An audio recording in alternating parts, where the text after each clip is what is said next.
Alright. Well, what's up, guys? Got Dave here, and just leaving the pad. And I wanted to talk about a video that I just saw maybe a month ago or something on the MC Rider channel. He was talking about just different statistics, like the statistics of fatalities in Texas. And it was a really cool video. Really, it put a smile on my face, and it made me feel like I was not only riding my bike the right way, but it also made me feel like I'm going to be able to keep on riding for like a while, you know, for years and years. And what he was talking about in this video is 4 things, like the #1 things that lead to fatalities. He said almost 50% of them weren't wearing a helmet. Okay, that's the #1 thing. And then almost 50% of them didn't have a license, which, if you don't have a license, you don't have any training. You know, you obviously didn't go to an MSF class and get any instruction on how to ride safely. So that's like the #2 thing. And then he said in a lot of situations, like the majority of situations, high speed was involved. And they mean high speed like double the posted speed limit, you know, which would be like, say, like going 120 or 130 on the freeway, you know, stuff like that, just extreme speed. And then the 4th thing that led to the fatalities was DUI. You know, they said a very high percentage, almost 50% of the fatalities last year in Texas that he was talking about were DUI. Like the rider of the motorcycle that died was basically like legally drunk at the time of his death. So to review those 4 things, it's like, go to an MSF class and get your motorcycle license, you know, get some training and get your license the right way. And then wear a helmet when you're riding around. And then don't freaking be doing like double the speed limit. You know, don't be like speeding everywhere you go. Just do the speed limit, just cruise. And then the 4th thing is just don't drink alcohol before you get on your motorcycle and go out and ride, you know, or don't ride to a restaurant.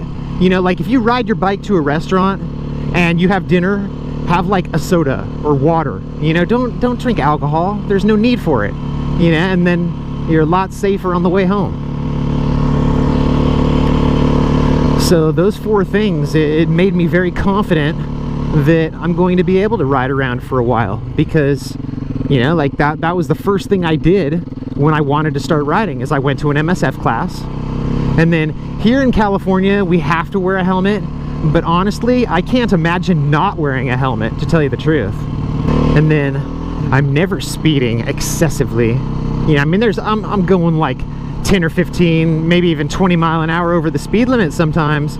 You know, like on the freeway, if it's 65 mile an hour and the flow of traffic is like 80, you know, I mean, that's we're always going over the speed limit.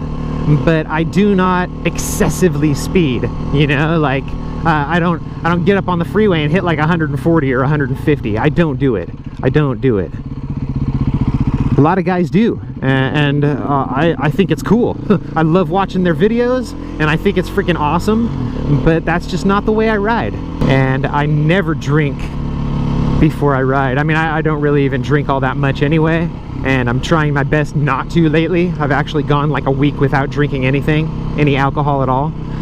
But I just do it because it makes me feel so much better. Like when I wake up in the morning and I go to work, I cannot do a good job at work if I'm feeling like crap. So and work is definitely the priority to me, not partying. So, but I never drink before I ride, and I never ride somewhere and have a beer with my lunch or anything like that and then ride home. I do not do that. I really don't. I don't think it's safe. And it's bad enough in a car, but it's freaking suicide on a bike, in my opinion.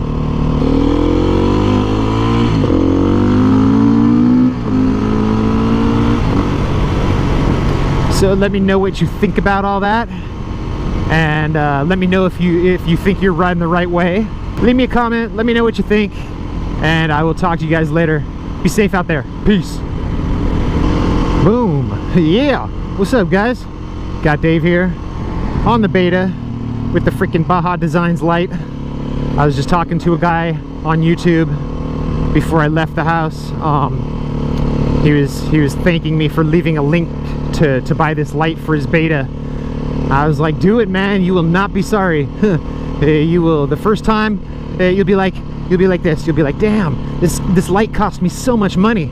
I wonder how the high beam looks. Boom. Oh wow, I forgot all about the money. That's exactly how I felt. You know, like when I bought this light and I first went out, I was riding around, I'm like, okay, well, the low beam is cool. You know, it's good. It's basically equal to the high beam, like the OEM high beam on the beta. But then when you hit the high beam on this thing, it's like freaking daylight, dude. It's like you could ride as fast as you want and you don't have a problem seeing what's in front of you. You cannot outrun this light. It's like really freaking good. And this light's actually made for use off-road. You know, it's not just like a light for riding around on the street. It's actually made for freaking going off-road where you have to be able to see really, really well. Just gotta watch out because the high beam is definitely too high for the street. And I will get a ticket, or I could get a ticket if a cop saw me riding around with the high beam on.